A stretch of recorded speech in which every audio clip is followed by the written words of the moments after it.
¿Hace cuánto tiempo das clases en la Tecnicatura de Comunicación Digital? En la tecnicatura de clases desde el 2020 y en la licenciatura, arranqué antes en la licenciatura en el 2018. ¿Qué materias das en la carrera y más o menos en qué consiste? Doy un taller de producción y edición Transmedia 1 que consiste básicamente en diseñar estrategias de comunicación en ecosistemas transmedia, o sea, a través de múltiples medios y canales. ¿Cómo describirías a los estudiantes con los que trabajás? ¿Qué rango de edades tienen? ¿Cómo definiría? Bueno, tengo, la verdad, bastante variedad en términos de edad, particularmente. Últimamente, en los últimos años, tengo muchos jóvenes, muchos pibes y pibas que salen del colegio o que están en las primeras experiencias universitarias. Pero diría que es bastante amplio el espectro de alumnos con los que doy clases. Hay algunos que tienen altos niveles de digitalización y otros que no tanto por una cuestión de edad, por sobre todas las cosas. ¿Estás interiorizadas en los términos migrante y nativo digital? ¿Cómo lo definirías vos? Bueno, sí. Un nativo digital es una persona que creció en un mundo de pantallas, ¿no? Un migrante digital, o sea, para simplificarlo así, hay varias definiciones más técnicas de eso, pero y un migrante digital es una persona que no nació en un mundo de pantallas y pero que hoy se desarrolla en su adultez, si se quiere, o juventud, mediatizado por pantallas. Yo, por ejemplo, podría ser, tengo 30 años, soy una persona que migró de un esquema, soy casi de la última generación que creció sin estar mediatizada. Y ahora tengo un alto nivel de digitalización en el uso de pantallas y en realidad en el uso de dispositivos para la vida cotidiana. Bueno, ¿qué diferencias notás en el manejo de tecnología entre estudiantes de distintas edades? Eso, no noto tanta la diferencia en relación al uso de dispositivos.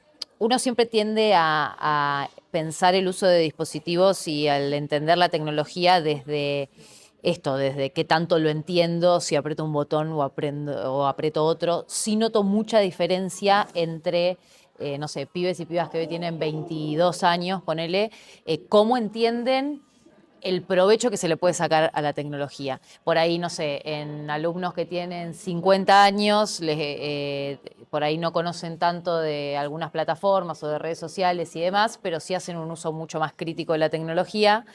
Lo que sí veo en los nativos digitales, para enmarcarlo en ese contexto con mayor precisión, es un mayor consumo digital, pero menor uso crítico de las tecnologías. De hecho, eso es algo que intento trabajar mucho en las clases, sobre todo a partir de la aparición de la inteligencia artificial generativa. Eh, ¿Qué otros factores crees que pueden afectar el uso de herramientas digitales además del rango etario? Sí, definitivamente, más allá del rango etario, es el nivel de exposición a las pantallas que tienen las personas desde temprana edad. Ese me parece el factor más importante. Vos pensá que una persona que nace ya en un mundo de pantallas tiene como distintas esferas. La primera es entender el desarrollo de la vida cotidiana a través del uso de dispositivos, o sea, se te apaga internet y medio que se te apaga la vida, que eso es algo que hoy ya nos Sí. pasa. Pero también hay otras cuestiones que tienen más que ver con el desarrollo cognitivo y todo lo que conlleva, sobre todo el uso de redes sociales y la mediatización de la vida cotidiana. Eso me parece que tiene una repercusión mucho más fuerte en el uso de las tecnologías. ¿En qué términos?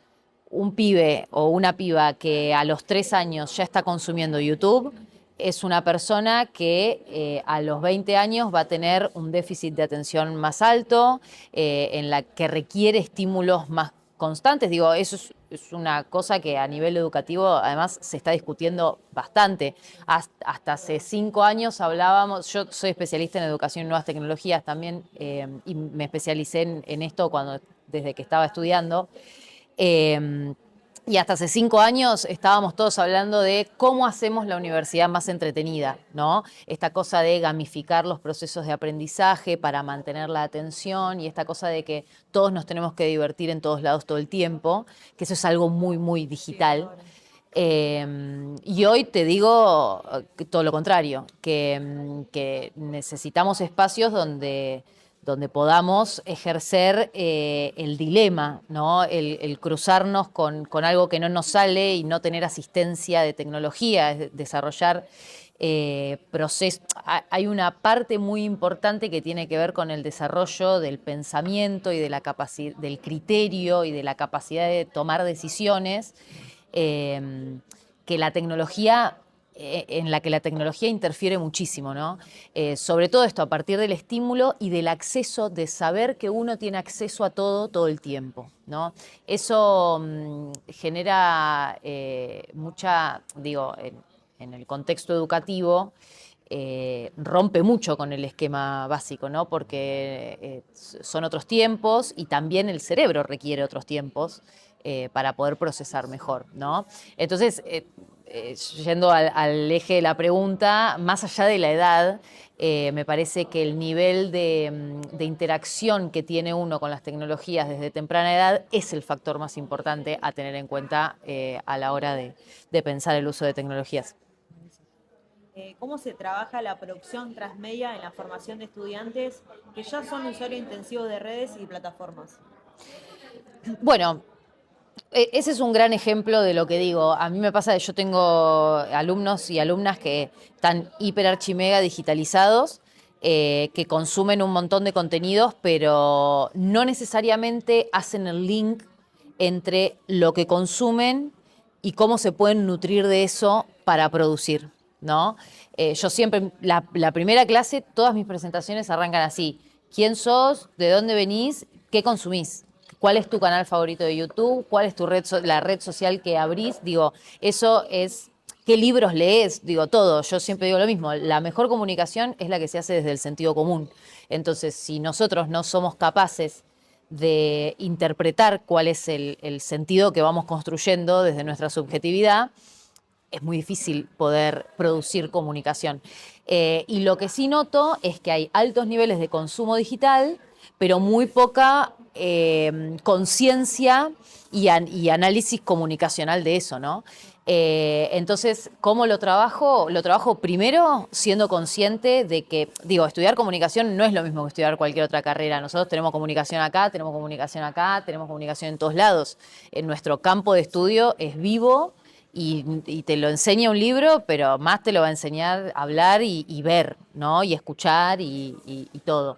Entonces, así lo intento trabajar. De hecho, por ejemplo, yo hago talleres de creatividad en los que tenemos que pensar cosas por fuera de las pantallas, ¿no? Y siempre la principal dificultad que aparece es la de no sé qué decir, no sé qué escribir, no sé qué.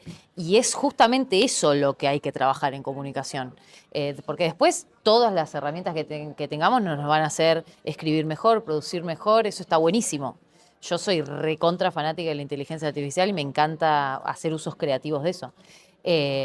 Pero antes hay que tener una idea. Claro. Y esa idea tiene que nacer de uno y después ser trabajada y evolucionar y lo que sea. Pero si uno no es sensible con su entorno, sensible en el sentido más práctico incluso, si uno no es capaz de identificar cuál es el sentido común, y es muy difícil que una inteligencia artificial lo haga o que cualquier otro dispositivo lo haga. ¿Qué lugar tiene la alfabetización digital en la enseñanza universitaria? Bueno, todo. Lo que pasa es que hay que ver qué es la alfabetización digital, ¿no?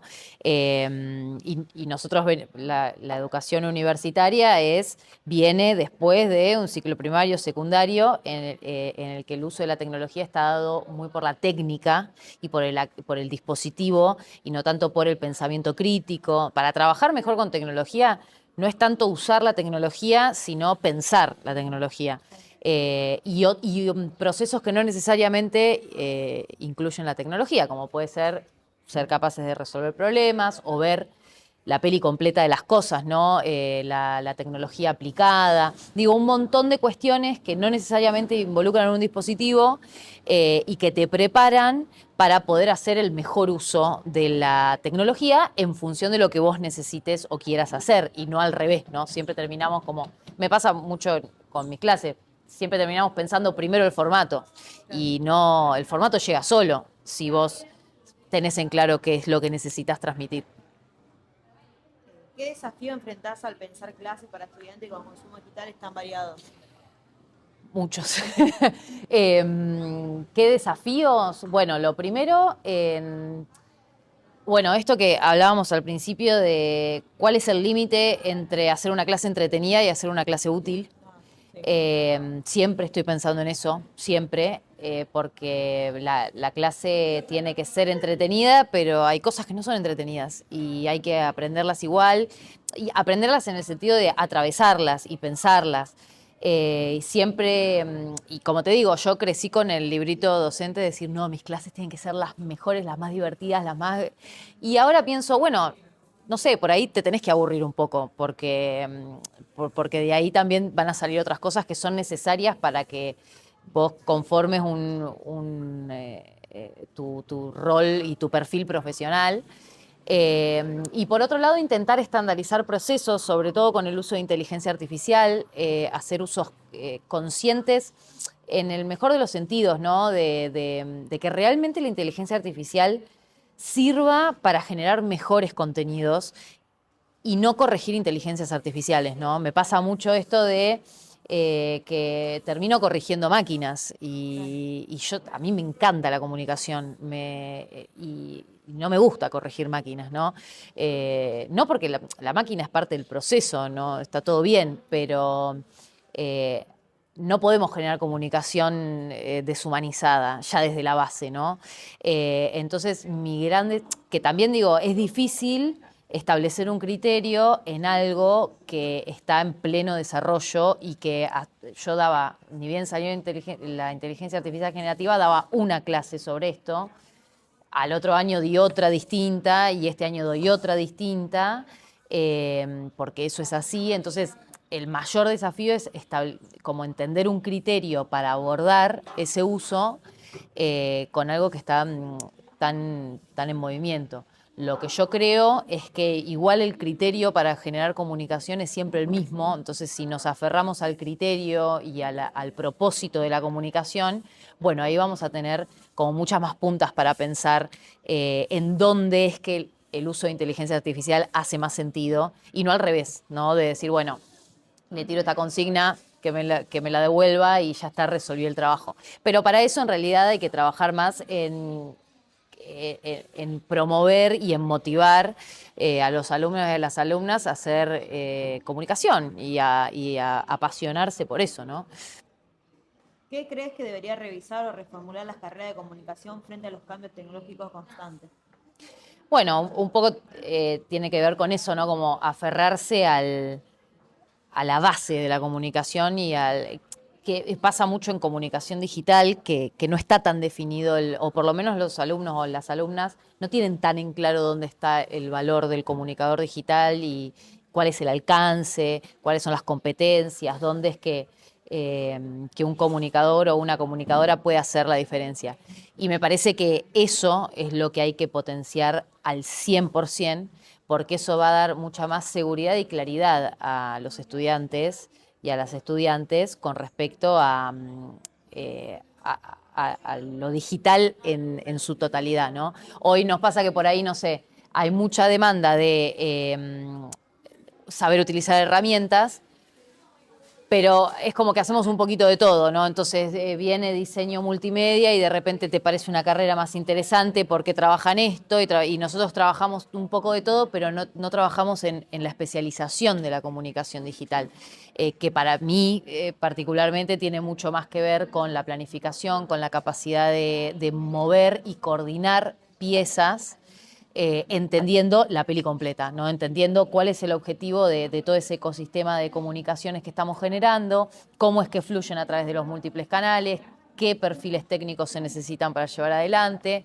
Y eso me parece que va a ser todavía más necesario en un futuro en el que vamos a poder producir solo escribiendo. Siempre le digo lo mismo a mis alumnos, es, ¿qué hace la inteligencia artificial? De todo, perfecto. Pero ¿qué necesita por sobre todas las cosas la inteligencia artificial? Una indicación. Y esa indicación es escrita, esa indicación se construye. Entonces, el comunicador, la comunicadora tiene todo que ver ahí.